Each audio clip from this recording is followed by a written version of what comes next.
ഇച്ചായന്റെ കണ്ണാണ് എല്ലാരും പറഞ്ഞത് കേട്ടോ. നജീബ് കാടെ കണ്ണല്ലേ? അതേ കണ്ണല്ലേ? അതെ.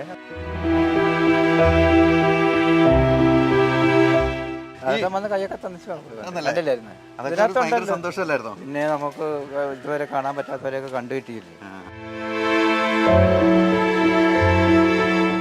എനിക്ക് ഇപ്പോഴും അവിടെ വെച്ച് പറഞ്ഞൊരു കാര്യമാണ്, മറ്റേ ക്രൗൺ പ്ലാസയിൽ താമസിച്ച സംഭവം 5 സ്റ്റാർ ഹോട്ടലിൽ കിടന്നു എന്നുള്ളത്. അതൊരു അനുഭവമായിരുന്നു അല്ലേ? ആ ഒരു രീതിയിൽ ഞാൻ പോയി അനുഭവിച്ച അതേ ഒരു ജോലി ആർക്കും കിട്ടാതിരിക്കട്ടെ എന്നാണ് ഞാൻ എപ്പോഴും പ്രാർത്ഥിക്കുന്നത്. കാരണം എന്ന് പറഞ്ഞാൽ അതൊരു നമ്മൾ വന്ന് പുറത്തിറങ്ങുമ്പോൾ ആരുമില്ല, പക്ഷെ അവർ ഫോൺ ചെയ്ത് ചോദിക്കാൻ ഫോണില്ല നമ്മുടെ. എന്നിട്ട് ഒരു മനസാക്ഷി എന്ന് പറഞ്ഞാൽ ഇത്രയും ചൂടത്ത് വിയർത്ത് ഒലിച്ചാൽ ചിലപ്പോൾ ഒട്ടകത്തിന് ഏറ്റവും ഇഷ്ടപ്പെട്ട ഒട്ടകത്തിനിട്ട പേര് ആരായിരുന്നു? അങ്ങനെ പിന്നെ മൂന്നാമത്തെ ദിവസം ഇനി അടി കിട്ടുമെന്നുള്ള ഓർത്ത് ഞാൻ എല്ലാ അള്ളായൊക്കെ വിളിച്ച് ഇതിനെയൊക്കെ കൊണ്ടുപോയിട്ട് വരുമ്പോൾ പായുന്നില്ല. നമ്മുടെ പണ്ട് കാളവണ്ടിയൊക്കെ ഇങ്ങനെ പോകുമ്പോൾ അതിൻ്റെ പായുന്ന പതയടത്തില്ല, അതേപോലെയാണ് ചിലത് ചൂടത്ത്. ഏറ്റവും ഇഷ്ടപ്പെട്ട ആടിനിട്ട പേരെന്താ? എൻ്റെ മോൻ്റെ പേരായിട്ട്. എന്തായിരുന്നു? ദിവസം രാത്രി അവിടെ കല്യാണം, അന്നത്തെ ദിവസം പോകുന്നു, ഇതേപോലെ ഒരാൾ വരുന്നു, ഞാൻ പോകുന്നു.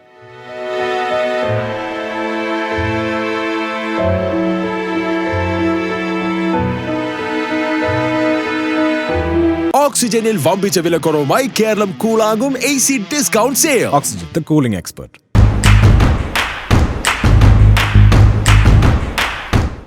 നമസ്കാരം. നമ്മളേറെ പ്രതീക്ഷയോട് കാത്തിരിക്കുന്ന ആടുജീവിതം ഇനി സ്ക്രീനിലെത്താൻ പോവുകയാണ്. അതിനു മുമ്പ് ഈ ജീവിതം നയിച്ച നജീബ്. ഞാൻ നജീബ് ഖാനെ തേടി ഇവിടെ എത്തുമ്പോൾ ഇവിടെ ഉള്ളവർ പറഞ്ഞു ഷുക്കൂർ ഖാൻ എന്നാണ് പറഞ്ഞത്.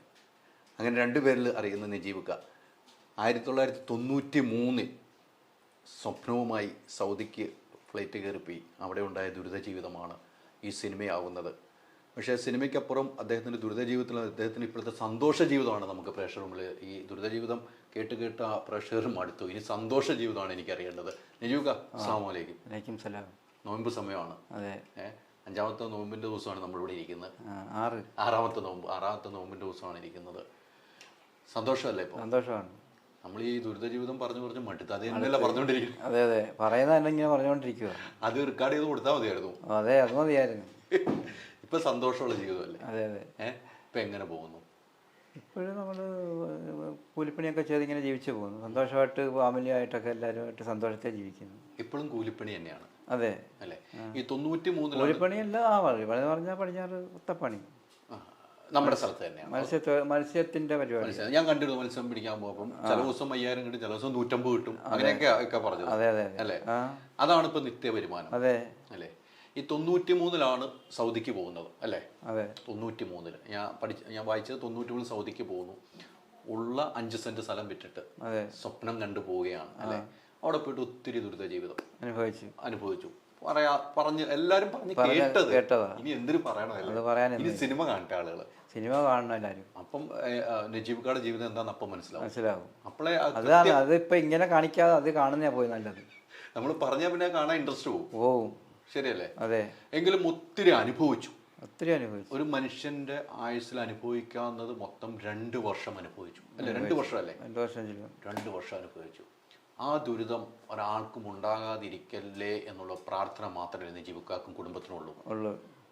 ആ ഒരു രീതിയിൽ ഞാൻ പോയി അനുഭവിച്ച അതേ ഒരു ജോലി ആർക്കും കിട്ടാതിരിക്കട്ടെ എന്നാണ് ഞാൻ എപ്പോഴും പ്രാർത്ഥിക്കുന്നത്. കാരണം എന്ന് പറഞ്ഞാൽ അതൊരു നരകം പിടിച്ച ഒരു ജീവിതമാണ്. കാരണം നമ്മൾ ഏത് ജോലിക്കും കുഴപ്പമില്ല, പക്ഷേ ഇതേപോലെ ജോലി അത്രയ്ക്ക് ബുദ്ധിമുട്ടുള്ളൊരു ജോലിയാണിത്. കാരണം നമുക്ക് കുളിക്കാനൊക്കത്തില്ല, നനയ്ക്കാനൊക്കത്തില്ല, വലുതാക്കാനൊക്കത്തില്ല. അത് ഈ ആടും നമ്മളുമായിട്ടുള്ള ആ മരുഭൂമി കിടന്നുള്ളൊരു കളി മാത്രം. പുറം ലോകമായിട്ട് യാതൊരു ബന്ധവുമില്ലാത്ത ഒരു ജീവിതം. ഇപ്പോഴത്തെ ആൾക്കാരൊക്കെ പിന്നെ ഫോണും മറ്റേതൊക്കെ ആയിട്ട് പോകുന്നതുകൊണ്ട് അങ്ങനെയൊക്കെ സംഭവിക്കത്തില്ല എന്നാണ് 100% എനിക്ക് പറയാനുള്ളത്. അന്നെന്ന് പറഞ്ഞാൽ ഒന്നുമില്ലല്ലോ, ഫോണില്ല, ഒരു കത്ത് അയക്കണമെങ്കിലും തന്നെ മാസങ്ങൾ കൊണ്ടാണ് വരുന്നത്. അങ്ങനെയൊക്കെയുള്ള ഒരു ഈ കാലമായിരുന്നത്. അപ്പോൾ മീഡിയക്കാരെന്ന് പറഞ്ഞാൽ ഇപ്പോൾ എല്ലാ സ്ഥലത്തും പോയി തിരഞ്ഞ് ആൾക്കാരെ പിടിക്കുന്നുണ്ട്. ആൾക്കാരെന്തെങ്കിലും കുഴപ്പമായിട്ട് ഇതുപോലൊക്കെ അക്കടിപ്പെട്ട് കിടക്കുന്നവരൊക്കെ പോയി കണ്ടുപിടിച്ച് അവരെയൊക്കെ രക്ഷപ്പെടുത്തുന്നുണ്ട്. അന്നൊന്നും അതൊന്നും ഇല്ല. പോയാൽ പോയി. മൊബൈൽ പോലും ഇല്ല. മൊബൈലും ഇല്ല. ഈ പറഞ്ഞപ്പോൾ ഇക്ക പറഞ്ഞപ്പോൾ ഞാൻ 90-ൽ ഗൾഫിൽ പോയ ഒരാളാണ്. 90-ൽ അന്ന് ഞാൻ പോകുന്നത് മസ്കറ്റിലാണ് പോകുന്നത്. പറഞ്ഞാൽ അന്ന് ഇപ്പോൾ ഇക്ക പോയതുപോലെ ഞാനന്ന് പോകുമ്പോൾ എന്നെ ആരെങ്കിലും പിടിച്ചുകൊണ്ട് ഞാനും പെട്ടുപോയനെ. അന്ന് എൻ്റെ ഇക്കാമാരൊക്കെ ഉള്ളതുകൊണ്ട് ഞാൻ അവിടെ. അതെ അതെ അതെ. നമ്മളല്ല ആരെങ്കിലും നമ്മളെ കൊണ്ടുപോകാൻ അവിടെ വരുന്നുണ്ടെങ്കിൽ നമ്മൾ രക്ഷപ്പെടും. ഇക്കാനെ കൊണ്ടുപോകാൻ വേണ്ടി സ്വന്തക്കാർ വന്നു. അതിനു മുമ്പ് ഇക്ക വേറെ വണ്ടിയിൽ പോയ വണ്ടിയായിട്ട് വന്നു അല്ലേ? അതെ, അങ്ങനെയല്ല ചരിത്രം. അങ്ങനെ സംഭവിച്ചത്. നമ്മൾ വന്ന് പുറത്തിറങ്ങുമ്പോൾ ആരുമില്ല. പക്ഷെ അവർ ഫോൺ ചെയ്ത് ചോദിക്കാൻ ഫോണില്ല. നമ്മുടെ ഇന്നത്തെ ഫോൺ നമ്പറൊന്നും ഇല്ല. ഫോൺ നമ്പറുണ്ട്, പക്ഷേ ആരെയും വിളിച്ച് ചോദിക്കാനുള്ള ഇതല്ലായിരുന്നു. അങ്ങനെയൊക്കെയാണ് പുറത്ത് വന്നപ്പോൾ ഇദ്ദേഹത്തിന് ഇങ്ങനെ കാണുന്നതും. അവൻ്റെ പാസ്പോർട്ട് ചോദിച്ചപ്പോൾ ഞാൻ അങ്ങോട്ട് നേരിട്ട് വന്ന് പാസ്പോർട്ട് ചോദിക്കുകയാണ്. അല്ല, ഞാനങ്ങോട്ട് ചെന്ന് ഇങ്ങനെ ഒറ്റയ്ക്ക് വണ്ടി ഇങ്ങനെ ഓടിക്കാൻ എങ്ങനെയാണെന്ന് പറഞ്ഞ് നമ്മൾ വണ്ടി വിളിച്ച് പോത്തില്ലേ, അങ്ങനത്തെ വണ്ടിയാണ്. പിക്കപ്പാണല്ലോ. അതെ, പിക്കപ്പ്. ഓ, അപ്പം ഞാനതുപോലെ പോയതുപോലെ അങ്ങോട്ട് ചെന്ന് ചോദിച്ച്. അപ്പോൾ പുള്ളി അന്നേരം അടുത്ത് പാസ്പോർട്ട് ചോദിച്ചു. അപ്പോൾ ഞാൻ കൊണ്ടുപോകാൻ ഞാൻ പറഞ്ഞാൽ കൊണ്ടുപോകും. ശരിക്കും തട്ടിക്കൊണ്ട് പോകുന്ന രീതി പോയി. നമ്മൾ വണ്ടി കയറി തട്ടിക്കൊണ്ട് പോകുന്ന അറിയുന്നത് ഞാനിങ്ങനെ മരുഭൂമിയിലോട്ട് ചെന്ന് കഴിയുമ്പോഴേ അറിയുന്നത്. അതെ അതെ. ഒരു സൂപ്പർ മാർക്കറ്റിലേക്കാന്ന് പറഞ്ഞാൽ എന്നെ കൊണ്ടുപോകുന്നത്. അവിടെ ചെന്നപ്പോഴിത് 10-700 ആടും ഒരു 10-24 ഒട്ടകവും ആയിട്ടൊരു ഭീകരമായ ഒരു ജീവി. ഒന്നും പറയാൻ പറ്റാത്തൊരവസ്ഥയാണ്. പറയാൻ പറ്റില്ല നമുക്ക്. നമ്മൾ എന്തോരം പറഞ്ഞാലും ചിലപ്പം അത് ഫലിക്കില്ല. അനുഭവിച്ചേ മാത്രമേ അറിയാത്തുള്ളൂ. അതാണ് സത്യം. അതിപ്പോൾ ഞാനിപ്പോൾ ഈ പറഞ്ഞാൽ നിങ്ങൾക്ക് ആർക്കും അത് പറ്റത്തില്ല. അപ്പോൾ അത് സിനിമയിലൂടെ കാണുന്നതാണ് നല്ലത്. അത് മൊത്തത്തിലുണ്ടാവുമോ? മൊത്തത്തിലുണ്ടാവും. അനുഭവം എൻ്റെ അനുഭവം മൊത്തത്തിലുണ്ടാവും. അത് കാണാനുള്ള ഞാൻ അന്നത്തെ ആ ഒരു രംഗം കണ്ടപ്പോൾ ഞാനങ്ങ് ഫീലിംഗ് ആയിപ്പോയി. എനിക്ക് തോന്നുന്നു അന്ന് അവിടെ പരിപാടിക്ക് വന്നപ്പോൾ പ്രസംഗിക്കാൻ പറ്റിയില്ല. പ്രസംഗിക്കാൻ പറ്റിയില്ല. കാരണം ഞാൻ അന്ന് എനിക്ക് മനസ്സിലാത്ത വിങ്ങലായിപ്പോയി. ആ ടെൻഷൻ അങ്ങ് കയറിപ്പോയി. ഒന്നും ഉണ്ടായിരുന്നു അവിടെ? ഞാൻ ഉണ്ടായിരുന്നു. പിന്നെ നിങ്ങളൊക്കെ പുറത്ത് നിൽക്കുമായിരുന്നു? അല്ല, ഞാൻ എത്തുണ്ട്. ഞാൻ ഫ്രണ്ടിൽ തന്നെ ബെന്യാമിൻ സാറിന്റെ ഒക്കെ ബൈക്കിലുണ്ടായിരുന്നു. നിങ്ങൾ അങ്ങേ സൈഡിലായിരിക്കും വൈഫൊക്കെ. ഏഷ്യാനെറ്റായിരുന്നല്ലോ അവിടെ. നമ്മൾ എല്ലാവരെയും നമ്മൾ ക്ഷണം ഉണ്ടായിരുന്നു. നമ്മൾ ക്ഷണിച്ചിട്ട് വന്നാ. ഞാൻ നോക്കി ഇക്ക അങ്ങേ സൈഡിൽ ഇരിപ്പുണ്ട്. ഒരു നീല ചെക്ക് ഷർട്ടൊക്കെ ഇട്ട്. വൈഫും അവിടെ ഇരിപ്പുണ്ട്. ഇക്ക അവിടെ നിന്ന് കയറി തൊട്ടപ്പുറത്ത് കുറെ ആളുകൾ ബെന്യാമിൻ പറഞ്ഞു ഇതാണ് ഇക്ക എന്ന് പറഞ്ഞു. ഇക്ക അവിടെ നിന്ന് വന്നിട്ട് പിന്നെ ഇക്കായിട്ട് കെട്ടിപ്പിടിച്ചിട്ടാണ് ബെന്യാമിൻ സ്റ്റേജിൽ നിന്ന് ഇറങ്ങുന്നത്. അതെ അതെ. അപ്പൊ നിങ്ങൾ തമ്മിലുള്ള സ്നേഹവും. അതെ. ബെന്യാമിൻ കണ്ടില്ലായിരുന്നെങ്കിൽ, പിന്നീടുള്ള യാത്രയിൽ കണ്ടുമുട്ടിയില്ലായിരുന്നെങ്കിൽ, പിന്നീടുള്ള ഗൾഫ് യാത്രയിൽ കണ്ടുമുട്ടിയില്ലായിരുന്നെങ്കിൽ കഥ വരത്തില്ലായിരുന്നു. കഥ വരില്ലല്ലോ. ഇല്ലായിരുന്നു. ഈ അവിടെ പോയപ്പം ഞാൻ കേട്ട കഥയിൽ അവിടെ പോയി കഴിഞ്ഞപ്പോൾ ഇവന്റെ കസ്റ്റഡിയിലായി, ഈ അറബിയുടെ കസ്റ്റഡിയിലായിരുന്നു. അതൊക്കെ നമ്മൾ നാടൻ ഭാഷയിൽ കാട്ടറബി എന്നൊക്കെയാണ് പറയുന്നത്. അല്ല, അങ്ങനെയല്ല പറയുന്നത്. കാട്ടറബി അങ്ങനെയാണ് പറയുന്നത്. അവിടെ പോകുമ്പോൾ ഒരാളെ കണ്ട ഒരു കഥ പറഞ്ഞിട്ടുണ്ടല്ലോ. അത് കഴിഞ്ഞിട്ട് നജീബിക്കയുടെ കഥാപാത്രത്തിൽ പോലെ നജീബിക്ക താടിയും മീശ അങ്ങനെ ഒരാൾ അവിടെ ഇരിക്കണ കണ്ടു എന്ന് പറഞ്ഞില്ലേ? അവനും ഇതിനു മുമ്പ് ഇദ്ദേഹവും ഇതുപോലെ ഒരാളായിരുന്നു. അതേപോലെ ആളായിരുന്നു അയാൾ. ഇതേപോലെ കൊണ്ടുവന്നതായിരിക്കും അയാളെ. കാരണം ഒന്നും മിണ്ടിയിട്ടില്ല അയാളെൻ്റെ അടുത്ത്. നിങ്ങൾ തമ്മിലൊന്നും സംസാരിച്ചിട്ടില്ല? രാത്രിയായിരുന്നു ചെല്ലുന്നത്. രാത്രി ചെന്ന് നമ്മൾ ടൈമൊക്കെ 8 മണിയെങ്കിലും ആയിക്കാണോ എന്ന് എനിക്ക് തോന്നുന്നു. പിന്നെ ടൈമും ഇതെല്ലാം നമ്മളെ വിട്ട് എല്ലാം വിട്ട് എല്ലാ കണക്ഷനും വിട്ടുപോയി. അങ്ങനെ വിട്ടെന്ന് നേരെ വിളക്കുമ്പോൾ കാണുന്നില്ല. അറബിയുണ്ട്. അറബി അവിടെ തന്നെ ഇരിക്കുമല്ലേ. അറബി ഇല്ലെങ്കിൽ ഞാനും വന്ന് പോകും. വഴിയൊന്നുമില്ല എങ്കിലും ഞാൻ പോകും. എങ്ങനെങ്കിലും ഓടി എവിടെങ്കിലും ചെന്ന് 2 ദിവസമാണേലും 3 ദിവസമാണേലും ഓടി പോവും. അതിനൊരു മടിയില്ലായിരുന്നു. അതിന് മടി. അതിന് ഇച്ചിരി ധൈര്യം ഉണ്ടല്ലോ. നമുക്ക് ചെന്ന വാക്കല്ലേ. പോയവരുടെ കുറച്ച് ഊർജ്ജം നമ്മളെ ഫുഡൊക്കെ കഴിച്ച് ഇരിപ്പുണ്ട്. അതെ, ആ ഊർജ്ജം ഉണ്ട്. പിന്നെ അന്നേ തന്നെ പോകാൻ തുടങ്ങി. കാരണം ഇത് കണ്ടപ്പോൾ തന്നെ കരച്ചൽ മാത്രമേ ഉള്ളൂ എനിക്ക്, അല്ലാതെ യാതൊന്നുമില്ല. കരയെന്ന് പറഞ്ഞാൽ ഇവന് ദേഷ്യം കൂടുക. അറബിക്ക് ഒരു മനസ്സാക്ഷിയില്ല. ഒരു മനസ്സാക്ഷി എന്ന് പറഞ്ഞാൽ ഇത്രയും ചൂടത്ത് വിയർത്ത് ഒലിച്ചാൽ ചിലപ്പോൾ ചില കാറ്റ് വരുവാണെങ്കിൽ ഈ മരുഭൂമിയിലെ കാറ്ററിയാമല്ലോ, മണ്ണെല്ലാമായിട്ട് വന്നിട്ട് നമ്മൾ മേലെ പൊതിക്കുന്ന പോലെയാണ്. ഒന്നും കാണത്തില്ല. ചിലപ്പോൾ അടഞ്ഞം കൊണ്ട് പോകുമ്പോൾ 100-150 അടഞ്ഞൊക്കെ കൊണ്ടായിരിക്കും പോകുന്നത്. പോയിട്ട് ഒരു കാറ്റ് വരുവാണെങ്കിൽ ഇത് എങ്ങോട്ട് പോയെന്നൊന്നും കാണാൻ പറ്റാത്തൊരവസ്ഥയാണ്. പിന്നെ ഈ എണ്ണം കിട്ടും, എണ്ണം ഇവിടെ ഏൽപ്പിക്കുകയും ചെയ്യണം. ഏൽപ്പിക്കുകയും ചെയ്യണം. അത് എണ്ണ ഏൽപ്പിക്കണത് ഇവിടെ എണ്ണത്തൊന്നും ഇല്ല അവൻ. പിന്നെ പക്ഷെ എന്നാലും നമുക്കൊരു ഭയമുണ്ടല്ലോ, ഭയമുണ്ട്. ഇനി എണ്ണിയാലോന്നോർത്തൊരു ഭയമുണ്ട്.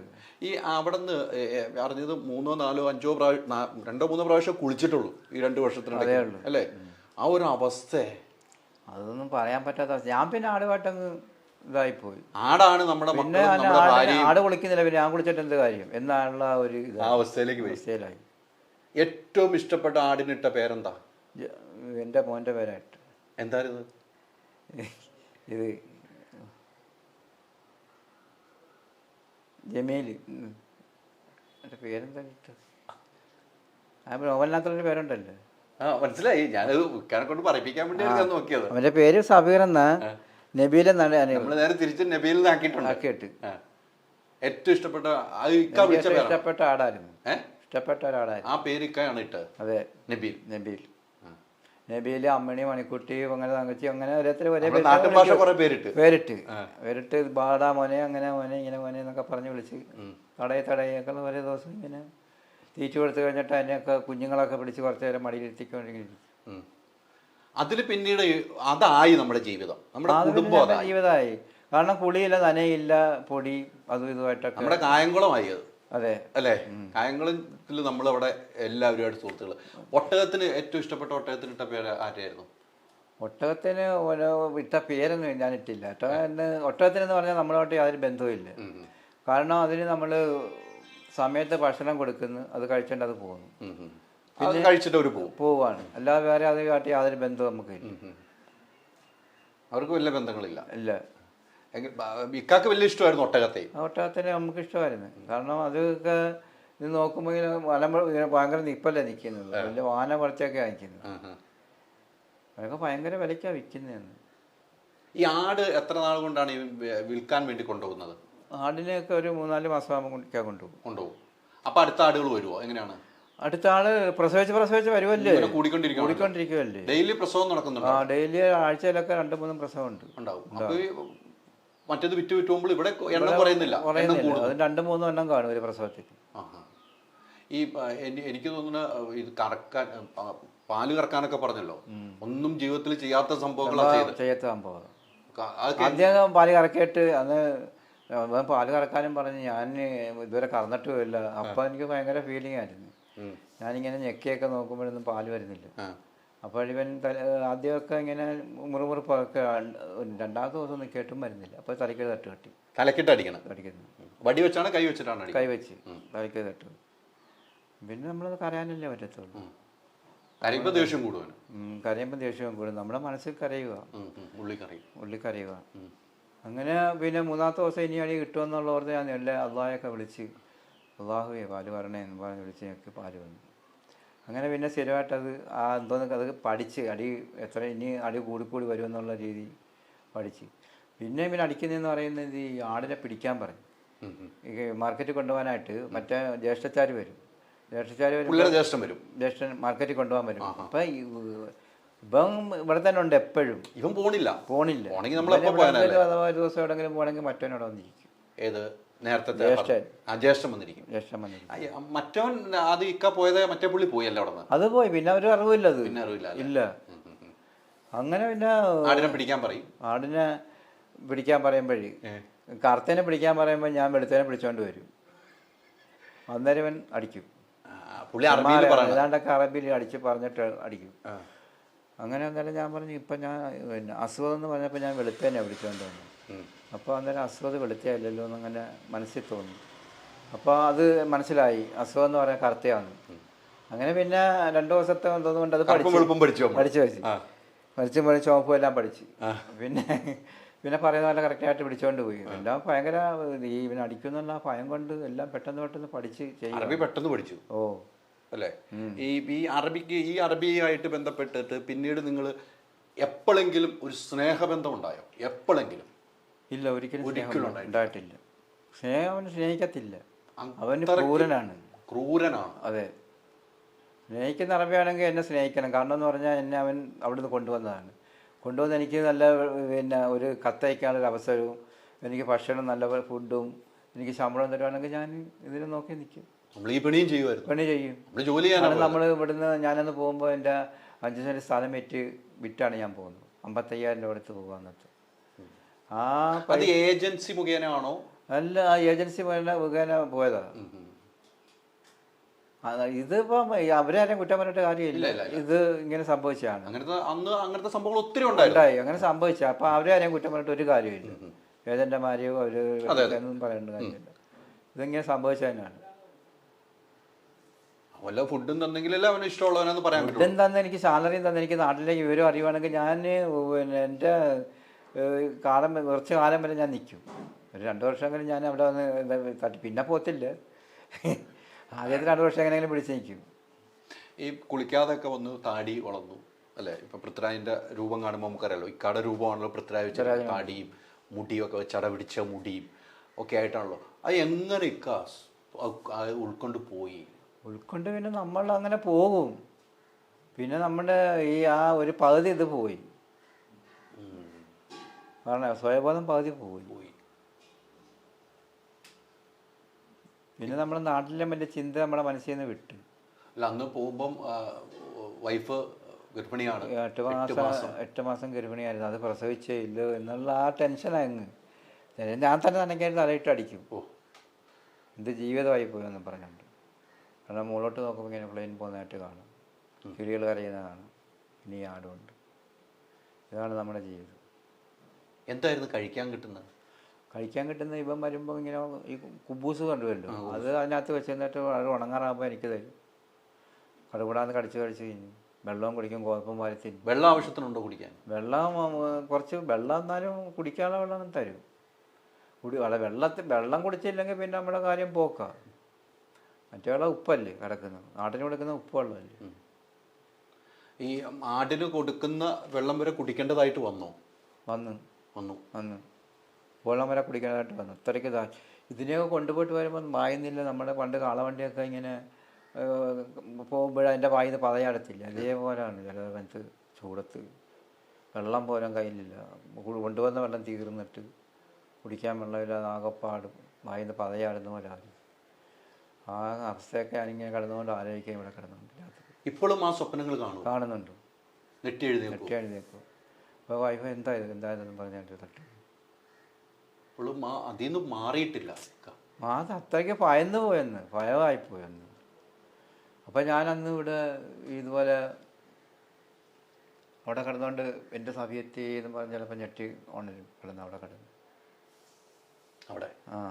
വൈഫിൻ്റെ പേര് വിളിച്ച് ഇതെല്ലാം കേൾക്കാൻ ആരുണ്ട്, കാണാനുണ്ട്. നമുക്ക് ജന്മം നൽകിയ അള്ളാഹു മാത്രമുണ്ട്. അതേ ഉള്ളൂ അല്ലേ? വേറെ ആരുമില്ലല്ലോ. മിണ്ടാപ്രാണികളും ഉണ്ട്. പക്ഷെ അവരുടെ സ്നേഹം വലുതായിരുന്നു അല്ലേ ഈ മിണ്ടാപ്രാണികളുടെ? അതെ. അതനുഭവിച്ചു. അതൊരിക്കലും മറക്കാൻ പറ്റില്ല. പിന്നെ ഞാൻ ചാടി പോകുമ്പോഴും എനിക്ക് വിഷമമുണ്ടായിരുന്നു. ഇതിനെ ഇട്ടിട്ട് നമ്മൾ ഇത്രയും സ്നേഹിച്ചും പിന്നെ ഇതിനെ ഇട്ടിട്ട് പോകില്ല എന്നുള്ള ഒരു ഭയങ്കരമായ ഒരു വിഷമം അതിനും ചിന്തയുണ്ടായിരുന്നു. സ്നേഹിച്ചിട്ട് പിന്നെ അതിനെ ഒറ്റയ്ക്ക് ഇട്ടിട്ട് പിന്നെ പോകില്ല, അതിന് ആരെയും വെള്ളം കൊടുക്കും എന്നുള്ള ഒരു ഭയം ഉണ്ടായിരുന്നു. ആ ചിന്തയും വന്നു.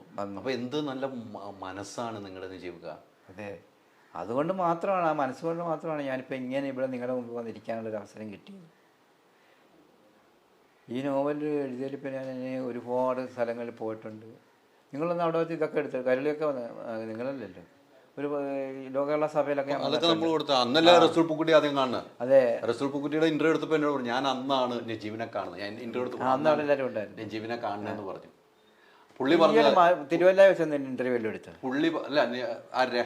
റസൂൽ പൂക്കുട്ടിയുടെ അല്ല, ഇവിടെ ഇന്റർവ്യൂവിന് വന്നിട്ടുണ്ട്. ഇല്ല ഇവിടെ വന്നിട്ടില്ല. റസൂൽ പൂക്കുട്ടിയുടെ ഇന്റർവ്യൂ ഞാൻ കഴിഞ്ഞ ദിവസം എടുത്തു. അന്നത്തെ നമ്മുടെ പരിപാടി കഴിഞ്ഞിട്ട് ക്രൗൺ പ്ലാസ് വെച്ചു. അന്ന് പുള്ളി പറഞ്ഞു ഇങ്ങനത്തെ നജീബുമാരുണ്ടാക്കിയതാണ് ഈ കേരളം. പുള്ളി പറഞ്ഞൊരു വാക്കാണ്. അതെ അല്ലേ? അത് എന്ത് കറക്റ്റാണ്. ആർക്കെങ്കിലും അറിയാം മറ്റുള്ളവർ കഷ്ടപ്പെട്ട കാര്യങ്ങൾ. അത്തരം നജീബന്മാരുടെ കേരളമാണെന്നാണ് പൂക്കുറ്റി റസൂൽ എന്നോട് പറഞ്ഞത്. നിങ്ങളന്ന് കണ്ട ചരിത്രമൊക്കെ എന്നോട് പറഞ്ഞു. ഇപ്പൊ വന്നപ്പോഴും കണ്ടായിരുന്നു. ഇപ്പൊ വന്നപ്പോ കണ്ട. അന്റെ പിറ്റേ ദിവസമാണ് ഞാൻ ചോദിച്ചായിരുന്നു കാര്യങ്ങളൊക്കെ, എങ്ങനെയുണ്ട് ജീവിതമൊക്കെ സുഖമാണ് ഒരുപാട് ഹോട്ടലിൽ വെച്ച് ചോദിച്ചായിരുന്നു. ക്രോംപളാസാലയിൽ ഒരു ദിവസം താമസിച്ചായിരുന്നല്ലോ. അവിടെ താമസിച്ച ഒരു ദിവസം 5 സ്റ്റാർ ഹോട്ടലിൽ ജീവിതത്തിൽ അല്ലേ? ഇത്ര ആയിട്ടും ഇപ്പോഴേ അവിടെ താമസിച്ചിട്ടുള്ളൂ. അതെ, ആദ്യമായിട്ടാണ് അതൊക്കെ. അതുകൊണ്ട് പിന്നെ നമ്മൾ ഇവിടെ ലോകകേരള സഭ വന്നപ്പോൾ അവിടെയും താമസിക്കാൻ പറ്റി 3-4 ദിവസം. അതൊരു നല്ല നല്ല ഒരുപാട് ഭാഗ്യങ്ങൾ ഇപ്പോൾ അതോട് കൂടി വന്നിട്ടുണ്ട്. പക്ഷെ ഭാഗ്യങ്ങൾ അനുഭവിക്കുമ്പോഴും ഇക്കാക്ക് വേണ്ട സമ്പാദ്യമൊന്നും ഇല്ലല്ലോ. അതൊക്കെ അള്ളാഹ് തരും. നമ്മളിപ്പോൾ ഒന്നും ഒരാളുടെ പണത്തോട് ഇങ്ങനെ മോഹിച്ചിട്ടൊരു കാര്യമില്ല. നമുക്ക് വെച്ചിട്ടുണ്ടെങ്കിൽ നമുക്ക് കിട്ടും എന്നുള്ളൊരു ചിന്ത മാത്രമേ എനിക്കുള്ളൂ. ഞാനിപ്പോൾ പോകുന്ന ജോലി ചിലപ്പോൾ 300 കിട്ടും, 500 കിട്ടും, 400 കിട്ടും, ചിലപ്പോൾ 1000 കിട്ടുമായിരിക്കും, 2000 കിട്ടുമായിരിക്കും. എന്നാലും എനിക്കത് സന്തോഷമാണ്. കാരണം ഇവിടെ വന്ന് എൻ്റെ ഭാര്യയായിട്ട് സംസാരിക്കാനും എൻ്റെ മക്കളോട് സംസാരിക്കാനും എല്ലാവരും ഇതുള്ളത് കൊണ്ട് ആ ജോലി എനിക്ക് മതി. ഇവർ പിന്നെ ഹോട്ടലിലേക്ക് എന്നെ വിളിച്ചായിരുന്നു, ബ്രസ് സാറ്. അതുപോലെ അവിടെ പോയി ഞാൻ പിന്നെ പോകാനെന്ന് പറഞ്ഞാൽ പിന്നെ ഇവരെ വിട്ടു പിരിഞ്ഞിട്ട് പിന്നെയും പോകാൻ എനിക്കിപ്പോൾ ഒരു മനസ്സില്ല. അതുകൊണ്ട് അത്രയാണ് പോകാൻ. അല്ലെങ്കിൽ എനിക്ക് അപ്പോൾ ഹോട്ടലിൽ പോയി പണി ചെയ്യായിരുന്നു. ഏതാ തിരുവല്ലായിൽ അതിൻ്റെ മനസ്സിലായി. നമുക്ക് വീട്ടിൽ നിന്ന് പോകാൻ മടി മനസ്സിലായി. ഇതാകുമ്പോൾ എനിക്ക് അവിടെ ഈ പണി ചെയ്ത് കഴിഞ്ഞാൽ എപ്പോഴും കാണാം എല്ലാവരും. നിങ്ങളുടെ ചിന്ത ഭയങ്കരമാട്ടോ. അതെ, അതാണ് പഠിച്ചോ നിങ്ങൾക്ക് ഇങ്ങനെ തരുന്നത്. നാളെ മറ്റേ പരിപാടി കാണണം. 9 മണിക്ക് ഇടുമെന്ന് പറഞ്ഞു ഫ്ലവേഴ്സിൽ.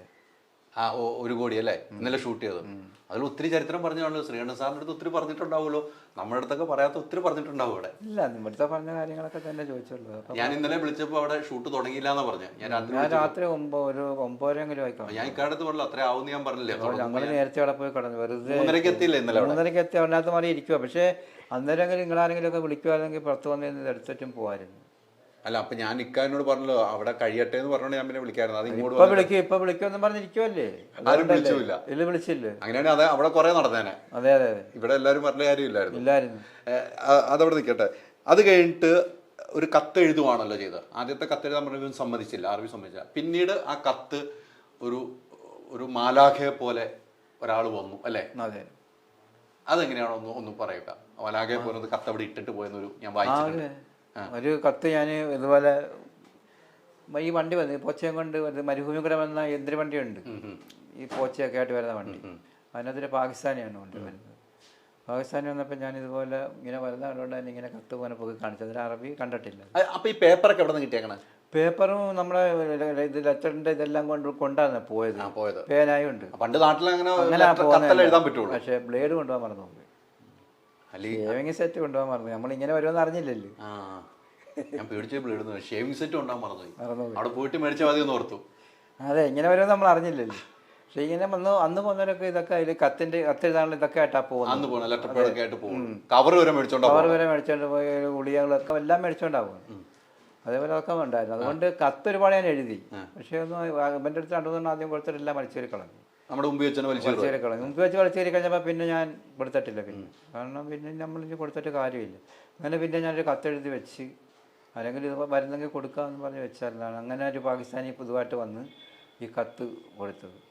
കത്ത് കൊടുത്തില്ല, ഒത്ത് കൊടുക്കാനായിട്ട് വന്നപ്പോൾ ഇവനെ അവിടുന്ന് മാറ്റി. അത് ആ പാകിസ്ഥാനി കണ്ടു.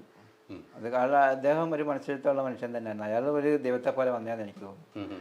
അങ്ങനെ വന്ന് എൻ്റെ അടുത്ത് പറഞ്ഞാൽ അവളങ്ങനെ കൊണ്ട് ഇട്ടിട്ട് പോയിക്കോളാൻ പറഞ്ഞു. ദൂരെ ഇട്ടിട്ട് പോയിക്കോ, ഞാൻ എടുത്തോളാന്ന് പറഞ്ഞു. അങ്ങനെ ഞാൻ ആടഞ്ഞം കൊണ്ട് ഞാനങ്ങ് പോയി. പിന്നെ ആടഞ്ഞം കൊണ്ട് പോകാൻ പറഞ്ഞു. അങ്ങനെ പോയി. അയാൾ വന്ന് പിന്നെ കത്തെടുത്തോണ്ട് പോയി. കത്തിവിടെ കത്തിവിടെ കിട്ടി. പക്ഷേ എനിക്ക് കിട്ടിയതാണ്ട് അറിയത്തില്ല. പക്ഷെ ഞാനവിടെ വന്ന് നോക്കിയപ്പോൾ കത്ത് കാണില്ല. ആശ്വാസമായി കൊണ്ടുപോയി കാണുമെന്ന്. പഠിച്ചെടുത്ത് എവിടെയെങ്കിലും കീറി ഇട്ടിട്ടുണ്ടാകുന്ന നോക്കി അന്നേരം അവിടെ ഒന്നും കാണുന്നില്ല. അപ്പം കത്ത് കൊണ്ടുപോയിട്ടുണ്ടെന്നുള്ളൊരു മനസ്സിലൊരു ഇത് കിട്ടി. ആ കത്തിവിടെ കിട്ടിയോ ഇല്ലയെന്ന് പിന്നെ നമുക്കത് അതിനെ പറ്റിയൊന്നും അറിയില്ല. അവളെ അയച്ചോ ഇല്ലയെന്നൊന്നും. പക്ഷേ അയാൾ നല്ലൊരു മനുഷ്യനായതുകൊണ്ട് അയാളുടെ കയ്യിൽ നിന്ന് പൈസ മേടിച്ച് സ്റ്റാമ്പ് ഇട്ടിച്ച് അത് അയച്ചു. ആ കത്താണ് ആദ്യമായിട്ട് കിട്ടുന്നത്. അതിന് മുമ്പ് തന്നെ എൻ്റെ ഭാര്യ അങ്ങ് വിളിച്ചുകൊണ്ട് വീട്ടിൽ പോയി. അവർ കൊണ്ടുപോയി അങ്ങ് പ്രസവത്തിന് ഫസ്റ്റല്ലേ. അപ്പോൾ വീട്ടിൽ നിന്ന് മാമ അവിടെ തിരക്കി വരും. അങ്ങനെ എൻ്റെ മാമയുടെ മോളെ ഞാൻ കെട്ടിയത്. മുറപ്പെണ്ണായിരുന്നു. അപ്പോൾ മാമ 2 ദിവസം കൂടുമ്പോൾ അവിടെ വരും. കത്ത് വന്നില്ലെന്ന് പറയാം. ഫോണില്ലല്ലോ, വിളിച്ചു വയ്ക്കാനൊന്നും. അങ്ങനെ വരുമ്പോഴൊന്നും കത്ത് വന്നില്ല എന്ന് പറഞ്ഞ് പിന്നെ പോയി തിരിച്ചു പോകുന്നു. അന്നേരം പോയി ചെല്ലുമ്പോൾ പിന്നെ ഞാൻ കരച്ചില്ല എന്നൊക്കെ അപ്പോൾ വന്നപ്പോൾ പറയുന്നിരുന്നു. പറഞ്ഞു അന്നപ്പോൾ ഒരുപാട് കാര്യം. ഞാനും മരിക്കാൻ പല പ്രാവശ്യം പിന്നെ കുഞ്ഞു വയറ്റിൽ കിടക്കുന്നതുകൊണ്ടാണ് അങ്ങനെ. വൈഫ് അങ്ങനെ ഒരുപാട് കാര്യങ്ങളൊക്കെ എൻ്റെ അടുത്ത് പറഞ്ഞു. ആ കത്തൊരു ആശ്വാസമായി അവർക്ക്. അന്നേരം ഒരു കത്ത് ഇവർക്കെല്ലാം ആശ്വാസമായി. ഭീകരമായ സംഭവങ്ങൾ എഴുതിയിട്ടില്ല, എന്റെ ബുദ്ധിമുട്ടുകൾ ഞാൻ ഒരുപാട് ഭീകരമായിട്ടൊന്നും എഴുതില്ല, എൻ്റെ ബുദ്ധിമുട്ടുകൾ മാത്രമേ ഞാൻ എഴുതിയിട്ടുള്ളൂ ചെറുതായിട്ട്. എന്നിട്ട് എൻ്റെ ഭാര്യ അത് കത്ത് കൊണ്ട് കാണിച്ച് വായിപ്പിച്ച് ഇത് കത്ത് കൈ കൊടുത്തില്ല, വായിപ്പിച്ച് ഇങ്ങനെ കേൾപ്പിച്ചത്. അന്നേരം വേറെ അക്ഷരത്തിൽ കൂടെ അവർ വായിച്ചവർ ഇങ്ങനെ പറഞ്ഞു. അത് ലൈറ്റ് ആയിട്ട് കൊടുത്താണ് വൈഫിനൊരു സമാധാനമായിട്ട് കൊടുത്ത്. അതാണ് അങ്ങനെയാണ് ആദ്യം കത്ത്. അപ്പോഴാണ് നമ്മൾ ജീവിച്ചിരിപ്പുണ്ട് എന്ന് പറഞ്ഞൊരു ആശ്വാസം. അപ്പൊ എന്തെങ്കിലും ഒരു ദിവസം തിരിച്ചു വരും എന്നുള്ള എല്ലാവർക്കും ഒരു പ്രതീക്ഷ. ആ ദുആയും പ്രാർത്ഥനയും ഫലം കണ്ടു അല്ലേ? അതെ. അത് കഴിഞ്ഞിട്ട് ഈ ചാടി പോകുന്നുണ്ടല്ലോ, രണ്ടും കൽപ്പിച്ച് തീരുമാനിക്കുകയാണ്. അതെ. അങ്ങനെ ഒരു തീരുമാനം ഇത്രയും നാളിന് ശേഷമാണ് എടുക്കുന്നത് ഇക്ക. അത് അത്രയും വൈകിട്ട് എടുത്തു കഴിഞ്ഞപ്പം എന്താണ് തോന്നി, ഇന്ന് തന്നെ പോണം എനിക്ക് ഇവിടുന്ന്? ഇന്ന് തന്നെ പോകണമെന്ന് എടുക്കാൻ കാരണം അന്നത്തെ ദിവസമാണ് ഈ അറബി അവിടുന്ന് പോകുന്നത്. അന്ന് മറ്റേ അറബിയുടെ മോളെ കല്യാണമാണ്, ഈ ജ്യേഷ്ഠന്റെ. അന്നത്തെ ദിവസം രാത്രി അവിടെ കല്യാണം. അന്നത്തെ ദിവസം പോകുന്നു, ഇതേപോലെ ഒരാൾ വരുന്നു, ഞാൻ പോകുന്നു. സർപ്രൈസാണ്. ഇതേപോലെ ഒരാൾ അവിടെ കൊണ്ടുവരുവാണ്? അല്ലെന്ന്, ഇതേപോലെ ഒരാൾ എന്നെ വന്ന് രക്ഷപ്പെടുത്തിക്കൊണ്ട് പോകുന്നു. വേറെ ആള്? അതെ, ഒരാളെ രക്ഷപ്പെടുത്തിയല്ലേ എന്നെ കൊണ്ടുപോകും. അല്ല അത് ഓക്കെ, ഞാൻ വായിച്ചല്ലോ. പക്ഷെ അത് ആ ആളെ പിന്നെ കാണാൻ പറ്റിയിട്ടുണ്ടോ? ഇല്ല. റോഡ് വന്നു കഴിഞ്ഞാൽ റോട്ടിൽ കണ്ടിട്ട് 5 റിയാൽ എനിക്ക് വിടുവല്ലേ? ഇത് 5 റിയാൽ എനിക്ക് തന്നു. അന്നേരമാണ് ഞാൻ റിയാൽ കാണുന്നത്. അന്നാണ് 5 റിയാൽ സൗദി റിയാൽ കാണുന്നത്. വണ്ടി അവിടെ കൊണ്ട് നിർത്തിയിട്ട് വേറെ വണ്ടി കയറ്റി വിടുവാണ് ചെയ്ത്. വണ്ടിയല്ല, വേറെ വണ്ടിയിൽ പോകാന്ന് പറഞ്ഞ് വേറെ വണ്ടി കയറി പോയല്ലോ അവിടെ റോട്ടിൽ കണ്ടിട്ട്. അയാൾ അങ്ങനെ വന്നില്ലായിരുന്നെങ്കിൽ ഞാനന്ന് പോകും. അതാണ് ചോദിച്ചത്. അപ്പോഴും തീരുമാനിച്ചു പോകുന്നു. വന്നില്ലായിരുന്നെങ്കിൽ ഞാൻ പോകും. ഞാൻ പിടിച്ചാലും ചേർന്നതിന് ഇനി എനിക്കൊരു ജീവിതം വേണ്ട എന്നുള്ള രീതിയായി. കാരണം ഇപ്പം പോയപ്പോഴെങ്കിൽ ഇനിയെങ്കിലും ഞാൻ അവിടെ നിന്ന് പോയില്ലെങ്കിൽ ഞാൻ പിന്നെ പോകാനേ പറ്റത്തില്ല. അതുകൊണ്ട് രണ്ടും കൽപ്പിച്ച് ചാടി. ഒന്നേ ഗുണം അല്ലേ ദോഷം, രണ്ടും എന്തായാലും ഗുണമായിട്ട് വന്നു. ഞാൻ വായിച്ചക്കടയിൽ എനിക്ക് ഏറ്റവും 2 സങ്കടങ്ങൾ എൻ്റെ മനസ്സിൽ ഇപ്പോഴും ആഴത്തില്ല. ഒന്ന്, എന്നെ പാമ്പ് കടിച്ചോട്ടെ, ഏറ്റവും വിഷമുള്ള പാമ്പ്, ഞാൻ തറയിലിറങ്ങി കിടക്കുമായിരുന്നു, അങ്ങനെയെങ്കിലും ഞാൻ മരിക്കട്ടെ. ശരിയാണ്, സത്യമാണ്. ഞാൻ 2-3 പ്രാവശ്യം താഴെ കിടന്നു, കടിക്കുന്നില്ല. പാമ്പിന് പോലും നമ്മൾ വേണ്ട. ആടിനെ കൊല്ലുന്നുണ്ട് പാമ്പ്, അതുകൊണ്ടാണ്. ഏറ്റവും വിഷമേറിയ പാമ്പാണ് മണലാലുണ്ണത്തിലുള്ള. പിന്നെ വേറെ ഒരു കാര്യം എന്ന് പറയുന്നത്, അവിടെ ഈ പ്രസവിച്ച് കഴിഞ്ഞിട്ട് ആൺകുട്ടിയൊക്കെ 1-2 മാസമാകുമ്പോഴേ അതിൻ്റെ മണിലുണ്ടെങ്കിൽ എത്തിക്കളയും, ആടിൻ്റെ. അതാണ് എനിക്ക് ഏറ്റവും വലിയൊരു വിഷമം അവിടെ ഒരുപാട്. കാരണം ഞാനാ പിടിച്ചു കൊടുക്കുന്നത്, അവൻ കണ്ടിച്ചാൽ എന്നിട്ട് സ്പ്രേ അടിക്കും, അത് പെട്ടെന്ന് വളർന്ന് കയറുമോ എന്തോ അത് വരുന്നത് നമുക്കറിയത്തില്ല. പക്ഷെ നമ്മുടെ ഇവിടെ അങ്ങനെ ഇച്ചിരി മുറിവ് എങ്ങാണോ ആയിക്കഴിഞ്ഞാൽ എന്ത് ഇതൊക്കെ ശുശ്രൂഷകളാണ് ചെയ്യുന്നത്. സ്പ്രേ അടിക്കുമ്പോൾ തന്നെ അത് എൻ്റെ കീന്നൊരു കരച്ചില്ലതേ ഉള്ളൂ, തീർന്നു. പിന്നെ അത് പെട്ടെന്ന് വല പോലെ വളർന്ന് കയറി വരും. അത് ഏറ്റവും സങ്കടം ഉണ്ടായി അല്ലേ? അത് ഏറ്റവും സങ്കടം ഉണ്ടായ കാര്യം. അല്ല, ഞാനും എനിക്ക് കാണാത്ത കാര്യമാണ് അതൊക്കെ. ഇന്ന് വരെ കേട്ടിട്ടില്ല കണ്ടിട്ടുമില്ലാത്ത സാധനം. എനിക്ക് ഏറ്റവും സങ്കടം ഉണ്ടായിരുന്നു, ഒന്ന് പാമ്പിന് പോലും വേണ്ടത്. പിന്നെ ഇവിടെ വന്നിട്ട് ജയിലിൽ പോയിട്ട് ആ തിരിച്ചറിയൽ പരേഡ്, അതാണ് നമുക്ക് ഓർക്കാൻ പറ്റത്തില്ല. ആ പരേഡിനകത്തെന്ന് പറഞ്ഞാൽ എൻ്റെ അടിമുടി കിടന്ന് വിറയ്ക്കും. കാരണം ഈ ഒരുത്തനെ ഇങ്ങനെ പിടിച്ച് വലിച്ചുകൊണ്ട് പോകുന്നുണ്ട് ഈ പരേഡ്. എൻ്റെ നിന്ന ക്യൂവിനകത്തുനിന്ന് ഇങ്ങനെ ഒരറബിയല്ല, ഒരുപാട് അറബികളുണ്ട്. ഇങ്ങനെ വന്ന് നോക്കി ഭയങ്കര ക്യൂവാണ്. 2-3 പരയാട്ടിങ്ങനെ ഒത്തിരി ആൾ നിരനിരയായിട്ട് നിൽക്കുവാണ്. ആയിരക്കണക്കിന് ആളുണ്ട്. ഇത് നമ്മളിപ്പോൾ ഇന്ത്യക്കാരായിരിക്കും ചില ദിവസം കൊണ്ടുവരുന്നത്. ഇന്ത്യക്കാരെ അങ്ങനെ മൊത്തമല്ല, കേരളക്കാരെ മാത്രമല്ല, ഇന്ത്യക്കാർ വരുമ്പോൾ ഇന്ത്യക്കാരെ മൊത്തം. അപ്പോൾ ഇങ്ങനെ ഓരോ അറബികൾ ഇങ്ങനെ മുഖത്തോട്ട് നോക്കി ഇങ്ങനെ പോവുക. അപ്പോഴേ ഈ അറബിയാണ് എൻ്റെ അടുത്ത് വന്ന് നോക്കിയിട്ട് ഇങ്ങനെ പോയത്. പക്ഷേ എന്നെ പിടിച്ചില്ല ഇതിൽ. അപ്പം ഞാൻ അന്നേരമാണ് എനിക്ക് ഇത് വന്നത്, ഇയാളെൻ്റെ അറബി അല്ലെന്ന്. അന്നേരം ഒരു സമാനമായി. അതുവരെ ഞാൻ വിറച്ചുകൊണ്ടിങ്ങനെ നിൽക്കുകയാണ്. വീണ്ടും പോകേണ്ട വരുമോ? വീണ്ടും പോകേണ്ടി അവിടെ വന്നാൽ വായിക്കുമ്പോൾ അതായിരുന്നു ടെൻഷൻ. വീണ്ടും പോകേണ്ടി വന്നാൽ തീർന്നു. അത് പിന്നെ പുറം ലോകം കാണത്തില്ല. അവൻ അല്ലേ? അതെ. എന്തുകൊണ്ട് പിന്നെ വന്നിട്ട് 2000 പോകുന്നു. പിന്നെ 2000 പോകുന്നു. അവിടെ വെച്ചാണ് കഥ എഴുതുന്നത്, നായകനെ കണ്ടുമുട്ടുന്നത് അല്ലേ? ജീവിതം എഴുതാൻ വേണ്ടി അവസരം കൊടുക്കുന്നത് അല്ലേ? അത് ഒരു അനുഭവം അല്ലായിരുന്നു? സുനിൽ എന്ന് പറഞ്ഞ ഒരാൾ അവിടെ ജോലിക്ക് അത് എൻ്റെ അളിയന് ഒരു ഫ്രീ വിസ അയച്ചു തന്നുകൊണ്ട് എൻ്റെ കൂട്ടുകാരനാണ് സുനിൽ. അന്ന് വരെ എൻ്റെ വൈഫ് പറഞ്ഞു ഇനി പോകണ്ടെന്ന് പറഞ്ഞു, നമുക്ക് ഉള്ളത് കൊണ്ട് ഇവിടെ ജീവിക്കാമെന്ന് പറഞ്ഞു. അപ്പോൾ പറയും നമ്മളിനി എവിടെ പോയി ജീവിക്കാനോ, കാരണം നമുക്ക് 5 സെൻറ്റ് സ്ഥലമുള്ളത് പോയി, പിന്നെ നമുക്ക് എവിടെയെങ്കിലും താമസിക്കാനൊക്കെ ഒരു വീട് വേണം, വസ്തു വേണം. അങ്ങനെ ഇതുപോലെ അന്നേരം അത് അളിയനെല്ലാം അറിയാം. ജ്യേഷ്ഠൻ്റെ കൂടെ അന്നേരം അവിടെ താമസിക്കുന്നുണ്ട്. അങ്ങനെ പിന്നെ വിസയിൽ ഞാൻ പോയി, റിയാദിൽ ചെന്നിറങ്ങി, അല്ല ബഹ്റൈനിൽ ചെന്നിറങ്ങി. അവിടെ ചെന്നിറങ്ങി പിന്നെ അളിയൻ്റെ റൂമിൽ 2-3 ദിവസം താമസിച്ച്. അങ്ങനെ ഒരു ദിവസം ഞാൻ സ്റ്റുഡിയോയിലോട്ട് ഇങ്ങനെ വരും. അളിയന് ചെറിയ സ്റ്റുഡിയോ കാണിച്ചത് അവിടെ. അപ്പോൾ ആ സ്റ്റുഡിയോയിലോട്ട് വരുമ്പോൾ അന്ന് സുനിലേട്ടനോട് ഇരിക്കും. അന്ന് സുനിലേട്ടനോട്ട് എനിക്ക് പരിചയമൊന്നുമില്ല.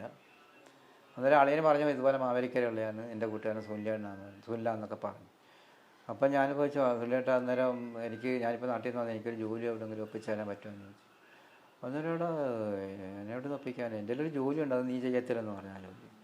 അപ്പോൾ ഞാൻ ചോദിച്ചു പിന്നെ ഞാൻ ചെയ്ത പോലുള്ള ജോലി ലോകത്താരും ചെയ്തിട്ടില്ലെന്ന് ഞാൻ പറഞ്ഞു. അന്നേരം ഇയാൾ അതെന്ത് ജോലിയാണെന്ന് എന്നൊക്കെ ചോദിച്ചപ്പോഴാണ് ഞാൻ കഥ പറയുന്നത്. കഥ വന്നപ്പോൾ അയാൾക്ക് തന്നെ അങ്ങ് ഇതായിപ്പോയി. ഇത്രയും ഭീകരമായ തകർന്നു. അങ്ങനെ സുനിലിൻ്റെ കൂട്ടുകാരനാണ് ബെന്യാമിൻ. ഇവർ രണ്ടുപേരും US നേവിയിലാണ് ജോലി ചെയ്യുന്നത്. അപ്പോൾ അവിടത്തേക്ക് തന്നെയാണ് എനിക്ക് പറ്റിയൊരു പണി അവിടെ ശരിയാക്കി തന്നത്. അപ്പോൾ ഞാൻ 2-3 ദിവസം കഴിഞ്ഞ് പാസ്സൊക്കെ റെഡിയാക്കി തന്ന് ഞാനവിടെ ജോലിക്ക് പോയി. പിന്നെ പുള്ളിയെ പുള്ളിയായിട്ട് മുട്ടിച്ച് കണ്ട് അങ്ങനെയാണ് ഈ കഥ എഴുതുന്നത്. പിന്നെ ദിവസം എൻ്റെ കൂടെ നടന്ന് ഡെയിലി വരുക. ഞാനൊരു വണ്ടി ഇങ്ങനെ വലിച്ചുകൊണ്ട് പോകുമ്പോൾ എൻ്റെ പുറകെ നടന്നാണ് ഈ കഥ എഴുതുന്നത്. ആ കഥ എഴുതുമ്പോൾ എല്ലാം ഇങ്ങനെ പറഞ്ഞു കൊടുക്കും. പിന്നെ പിന്നീട് എഴുതിയത് വായിച്ചു കേൾപ്പിക്കുമോ? പിന്നെ ഇല്ല, വായിച്ചൊന്നും കേൾപ്പിക്കത്തില്ല. അങ്ങനെ എന്ന് വരെ പേപ്പർ ഇങ്ങനെ എഴുതി അങ്ങ് പോവുകയാണ്. പിറ്റേന്നും വരും അതുപോലെ. ആദ്യം പുസ്തകമാക്കുമ്പോൾ പറഞ്ഞോ പുസ്തകമാക്കാൻ പോവാണ് എന്ന് പറഞ്ഞില്ലേ? ആ പുസ്തകം ഇക്കാക്കല്ല തന്ന ആദ്യമേ? എനിക്ക് പ്രകാശനം ചെന്നപ്പോൾ എനിക്ക് ആദ്യം തന്ന പുസ്തകം. അത് വായിച്ചു വലിയ പരിപാടി വെച്ചാണ് ഈ പുസ്തകം പ്രകാശനം. വായിച്ച് ഭയങ്കര ടെൻഷനായിരുന്നു. എനിക്ക് ഭയങ്കരമായിട്ട് കരയൊക്കെ ചെയ്തു. വീണ്ടും ആ ജീവിതം ഓർമ്മ വന്നു. വീണ്ടും അതിനെ ഓർമ്മിപ്പിച്ച്. അന്ന് അവിടെ ബഹ്റിനിൽ പോയില്ലായിരുന്നെങ്കിൽ ഇത് സിനിമയാകില്ല, കഥയാകത്തിലൊന്നും ആകത്തില്ല. നമ്മുടെ ജീവിതം ആരും അറിയില്ല. നമ്മുടെ കുടുംബത്തിൽ മാത്രം ഒതുങ്ങിപ്പോയാൽ പിന്നെ നമ്മളിവിടെ ഇങ്ങനെ പഴയതുപോലെ പണിയും ചെയ്ത് ജീവിച്ചത്. അങ്ങനെ ആ പോക്കിലാണ് ഈ 5 സെൻറ്റ് സ്ഥലം ഒരു വീടും വെച്ച് എൻ്റെ മോനെ ബഹ്റിനിൽ പോയിട്ട് വെച്ചാണ്. ബഹ്റിനിൽ പോയിട്ട് 20 വർഷം നിന്ന് വെച്ച വീടാണ്. 20 വർഷം ജോലി ചെയ്തിട്ടുണ്ടാക്കിയത് ഇത് മാത്രം. അത് ശമ്പളം കുറവായിരുന്നു. എന്നാലും എനിക്ക് ഏറ്റവും സ്വർഗം കിട്ടിയൊരു ജോലിയായിരുന്നു. സന്തോഷമായൊരു ജോലി. സ്വർഗം കിട്ടിയ ജോലി നല്ല ജോലിയായിരുന്നോ? കച്ചറയിൽ നിന്ന് ആക്രി പറക്കുന്ന ജോലി. അതാണ് സ്വർഗം കിട്ടിയ അവിടുത്തെ ഉദ്ദേശിച്ചുകൊണ്ടുള്ള എന്ന് പറയുന്നത്. അതാണ് പറഞ്ഞത്. ഞാൻ ആ ജോലി എന്താന്ന് ചോദിച്ചതാണ്. ഞാൻ വായിച്ച ഇക്ക പറയണം എന്ന് ഓർത്ത് ഞാൻ പറയിപ്പിച്ചാണ്. നമ്മള് വായിച്ചെങ്കിലും ഇക്ക പറയണല്ലോ. പക്ഷെ അത് നമുക്ക് ഏറ്റവും വലിയ ജോലി. ആ ജോലിയിൽ നിന്നും നമ്മൾ ഞാനെന്തായാലും പറഞ്ഞു സുനിലേട്ടാ ഇതാണ് ഞാൻ ചെയ്യാത്ത ജോലിയാണ് നിന്റെ അടുത്ത് പറഞ്ഞല്ലോ എന്ന് ഞാൻ പറഞ്ഞു. അതിലും വലുത് നമ്മൾ ചെയ്തേക്കള്. അല്ല പിന്നെ ആ പുള്ളിക്ക് മനസ്സിലായി. പിന്നത് നമ്മുടെ സിനിമയും അങ്ങനെയാണല്ലോ തുടങ്ങുന്നത്. കഥയിൽ നിന്നങ്ങ് തുടങ്ങുവാണല്ലോ.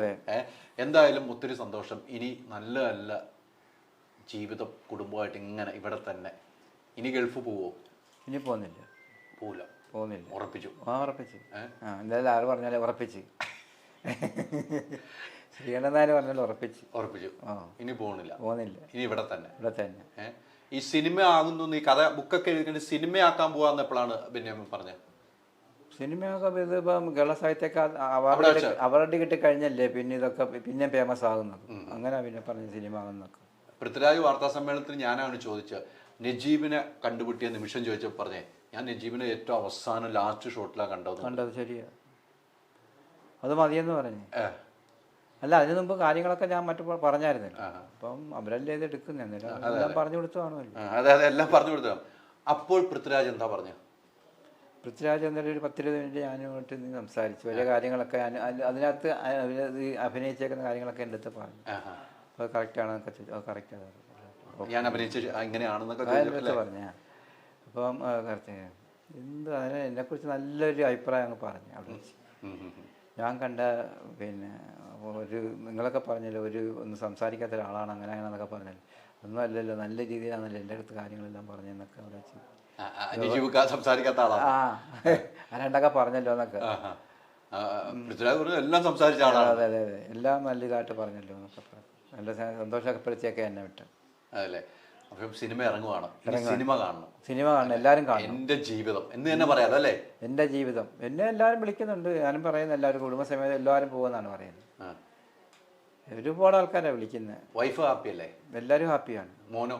മോനും എത്ര പിള്ളേരാണ്? രണ്ട് പിള്ളേർ, ഒരാണും ഒരു പെണ്ണും. മോക്കടെ കല്യാണം? കല്യാണം കഴിഞ്ഞ് മോക്ക് 2 കുട്ടി, മോനൊരു കുട്ടി. അവരും നല്ല സന്തോഷമായിട്ട് ജീവിക്കുന്നു. ഇവിടുത്തെ സുഹൃത്തുക്കളൊക്കെ എന്നാ പറഞ്ഞത്? നാട്ടിലെ സുഹൃത്തുക്കൾ? നാട്ടിലുള്ള സുഹൃത്തുക്കളൊക്കെ എല്ലാവരും നല്ല സന്തോഷത്തിൽ, എല്ലാവരും പടം പോയി കാണാൻ കാത്തിരിക്കുകയാണ്.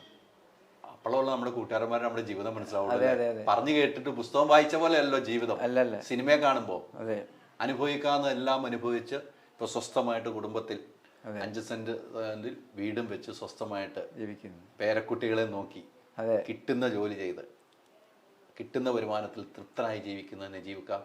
ഇനിയും നിങ്ങൾക്ക് പടച്ചവൻ ദീർഘായുസ്സ് തരട്ടെ.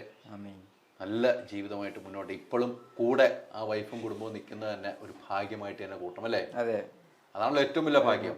ഭാഗ്യം അതാണ്. എന്ത് കഷ്ടപ്പെട്ടെങ്കിലും അവർ നമ്മൾ വിടാതെ നമ്മുടെ കൂടെ ഇരിക്കുമ്പോൾ നമുക്കുണ്ടാവുന്ന ഒരു ബലം അല്ലേ? അതെ അതെ, ഒരു ബലം അതാണ്. അത് ബലമാണ്. അപ്പോൾ ഒത്തിരി സന്തോഷിക്കുക.